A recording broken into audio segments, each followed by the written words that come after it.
John Perry. Thanks for joining us on part 4. And we are looking at the signs of the birth pains that Jesus told us would precede his return or his rapture. I'm not talking about Christ coming after the Great Tribulation at Armageddon, but preceding that. And it would be much like the things that would happen during the tribulation, but these signs would be of a lesser degree. Nonetheless, greater than we have seen before and increasing in magnitude and frequency. So let's get into this and let's look at this. This is not something that Jesus said as a suggestion. He said these things would happen. The only question is when. Jesus himself said he does not know the day or the hour, but he did give us the season, and these would be the things happening during that season. So let's look at them, a few of them, and we're going to start with Luke 21, and it's going to start with verse 25. And there shall be signs in the sun and in the moon and in the stars, and compared the data to tidal cycles. They found these tiny and upon earthquakes the were earth much more likely to occur during the distress of waxing period nations with when tides were perplexity, getting the higher. sea and the waves roaring. And when we go over to Joel chapter 2, verse 30, it says, And I will show wonders in the heavens and in the earth, blood and fire and pillars of smoke. It seems to me that the signs in the sun are very important because they explain other signs that Jesus gives in correlation with these signs. For example, the sun. The sun produces solar flares which emit a coronal mass injection to the earth, which has a profound effect when it slams into the earth. Many of you can remember in your history where they talk about the Carantine event, where in 1859, a coronal mass injection slammed into the earth, disrupting the telegraph systems, frying it, creating the aurora borealis all over the earth. And in some places, it appeared that the sky was on fire. And you can only imagine what would happen if that happened today. And they say we are overdue. Why am I telling you all that? Well, as the core of the Earth gets excited, when the solar events start to increase, guess what else increases? The deep earthquakes and the shallower, larger earthquakes.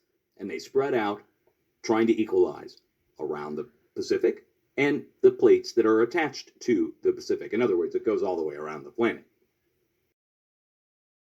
Large earthquakes, yet another sign during a of his rise in our return. solar activity, basically starting at the beginning of the 25th, and a gradual rise has been taking place ever since. So as we always try to explain here on the channel, is when we are getting hit with that solar wind, that strong sun activity, and it is hitting the Earth's magnetic field, we need to be aware and watch for earthquakes in weaker parts of the Earth. We all know the southwestern Pacific is a very prone area for large earthquakes. Going back 400 years, they have been able, with pinpoint accuracy, to match activity in the sun with large earthquakes. How much does it make sense that Jesus said there would be signs in the sun and great earthquakes in various places together as signs and birth pains before he returns? Many scientists were surprised when they were wrong about the sun entering an 11-year cycle that would be weak. As it turns out, the sun is going to enter an 11-year cycle that is greater than the previous cycle. So the earthquakes, the tsunamis, the things we've been seeing the last 7 years, and the crazy weather and events that we've been seeing are only going to get worse.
celestial. Madre mía.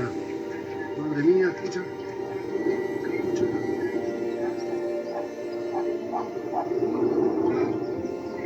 ¡Hostia!